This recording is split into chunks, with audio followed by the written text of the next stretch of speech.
Hi again, chicos. Dr. G with you again. I have this second piece to share, this third piece to share with you, chicos. And the topic that we're going to work on now is, as our calendar indicates, is the verbs dar and decir, and then indirect object pronouns, okay? Indirect object pronouns, which we're going to need for gustar and similar verbs. I'll explain to you in a minute why. Based on the fact that we're covering dar and decir and indirect object pronouns and indirect objects, these are two things. One is indirect object pronouns and the other one is just indirect object, see? At the end of this period, working online on MySpanishLad and working, watching the videos, you guys will be able to talk about things and expressing to whom or for whom they are intended to, see? So let's go online and work on MySpanishLad on the textbook, on dar and decir, see? Dar and decir. So when we talk about dar and decir, these are two specific verbs that if you have noticed already, we have an irregular conjugation and we have a stem changing verbs. And in dar, we have a combination of set and start conjugation. If you remember the conjugation and set and start, we have there conjugation of that. So notice that decir goes from E to I in the stem, and not only that, but when we're conjugating yo, it has a yo irregular form with it's not dio, but digo, okay? So that G is inserted in the yo form only for the present tense. So the conjugation of decir is yo digo, tú dices, él dice, ella dice, nosotros decimos, vosotros decir, ustedes dicen, and ellos y ellas dicen, ¿sí? So we see that the stem changing verb is from E to I, and it has an irregular yo form, the same irregular form that you saw in tener and venir. Yo tengo, yo vengo, and this one is yo digo. The rest is in indirect object, is stem changing verb with E, the E changing to I, see? So that's what it is for decir. To tell and to say, we convey those two meanings when we compare to English. Now, the verb dar has an irregular, that's an irregular form that we see. If we're thinking soy, eres, es, somos, son, and if we're thinking estoy, está, estamos, están, we see similarities here. We see the soy, doy, estoy. See, we see it in the yo form. And then in estar, we say estás, we have das, da, damos, dais, dan, okay? So look at the example. Todos los días le decimos buenos días. Todos los días ella nos da una prueba. Look at that. Te doy mi pelota si me das tu sándwich. ¿Qué dices? ¿Sí? What happens with these verbs, and this is introducing the next piece that we have for today, is that in English and in Spanish, when you use doy, or when you say dar, when you use these verbs, there are two elements that are implied and required. See, is they are required and implied because you need to know who gives. Yo te doy, to das, damos, and the conjugation is revealed. But what do you give? What do you say? And to whom are you telling that? See? So the indirect object pronoun, indirect objects is needed there. And the direct object is needed there. So we need the what you say and what you give, and you need the to whom are you saying that? To whom are you giving that?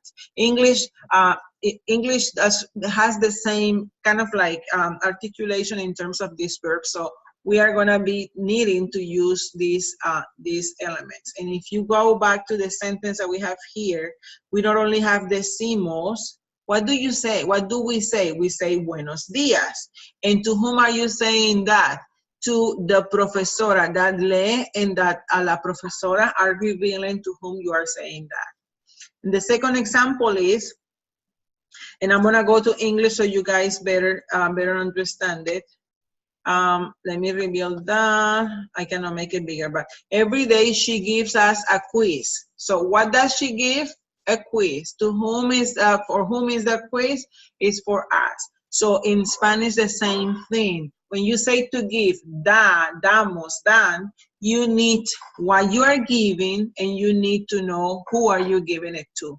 So those verbs demand in their own meaning those two elements, and those two elements are on one side the direct object, buenos días, en prueba, and on the other one is la profesora, a la profesora, and nos, okay? So let's move to, yes, you do have the assignment for that in the seat and online on MySpanishLad already. And now I'm gonna go with indirect object pronouns to present this PowerPoint that I have designed for you, chicos.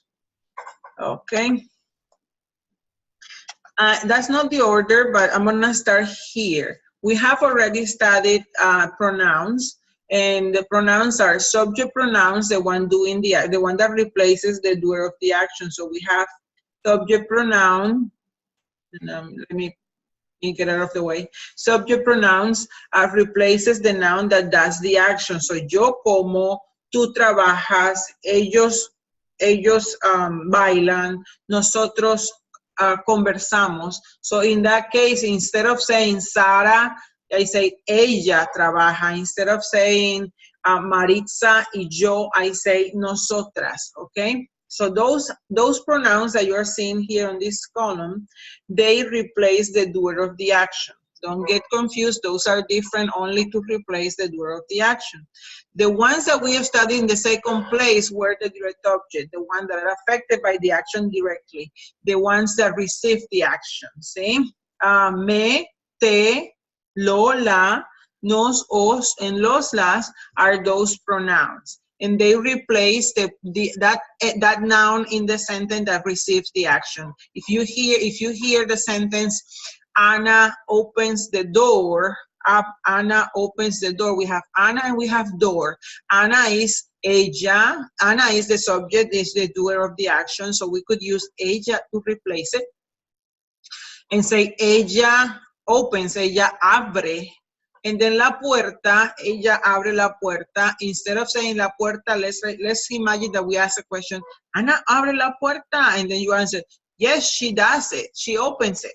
Sí, ella, remember the position is before the verb, ella la abre. Ella la abre. So I'm using la to replace the puerta, because in Spanish, puerta is feminine, and in its case, it's only one, so it's singular.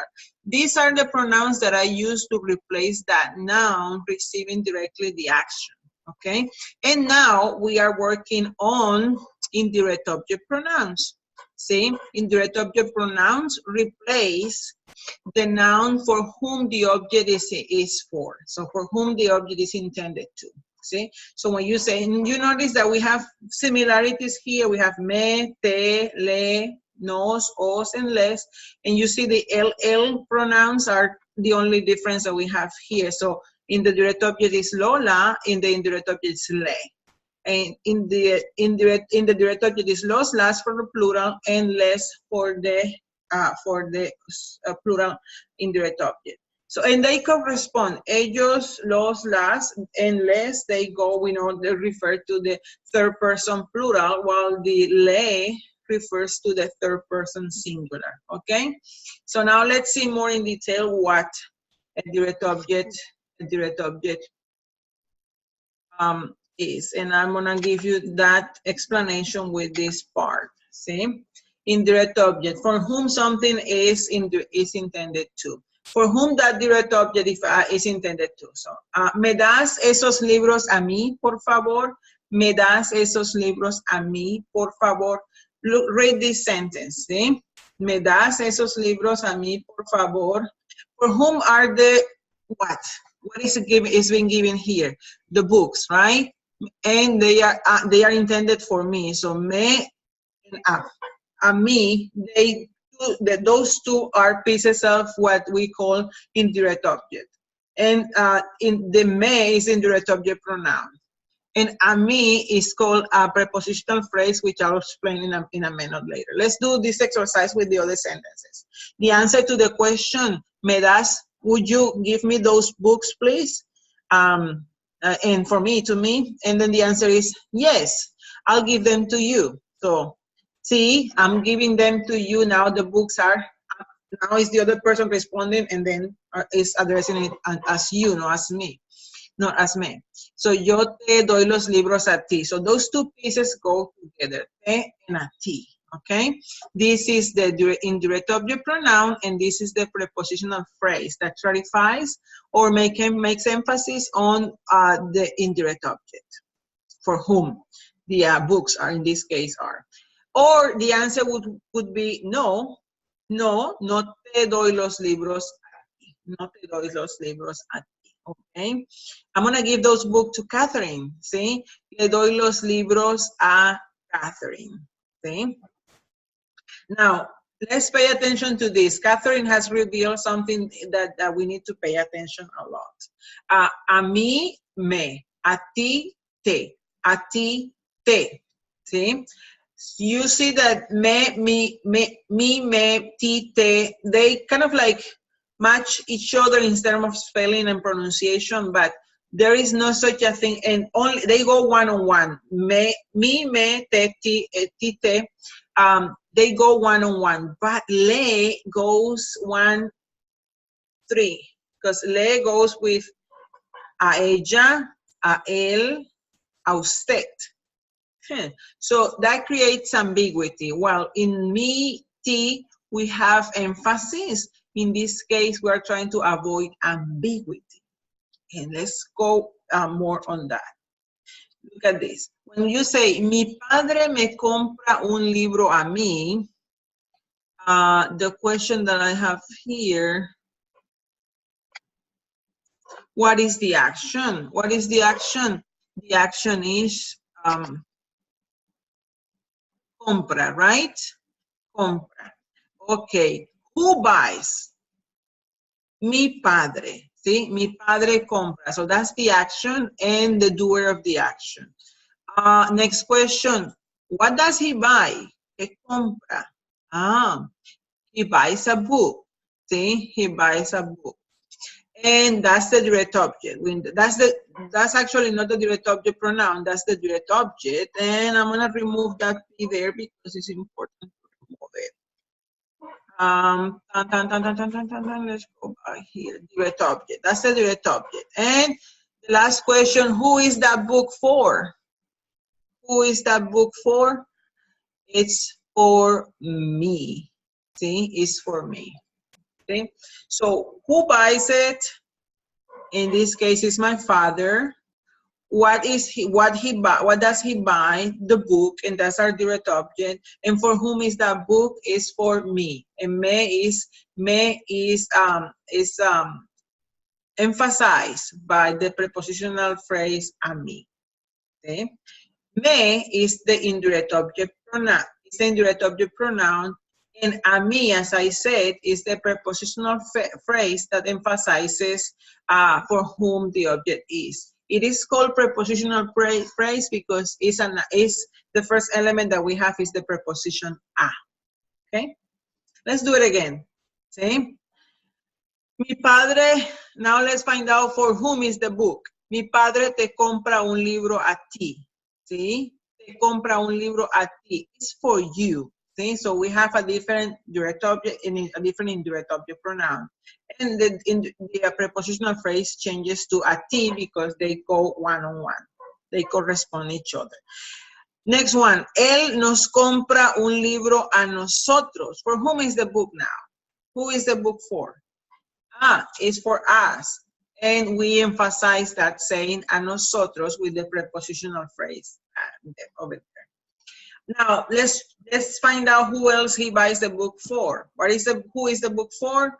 In the last sentence, we say, él os compra, talking about Spain, él os compra un libro a vosotros. So, os is the indirect object pronoun, and a vosotros is the prepositional phrase that makes emphasis, okay? So nos compra un libro a nosotros, os compra un libro a vosotros is you all, you plural, okay? In Spanish, in Spain version, got it? So indirect object pronouns and indirect object is for whom the direct object is intended to.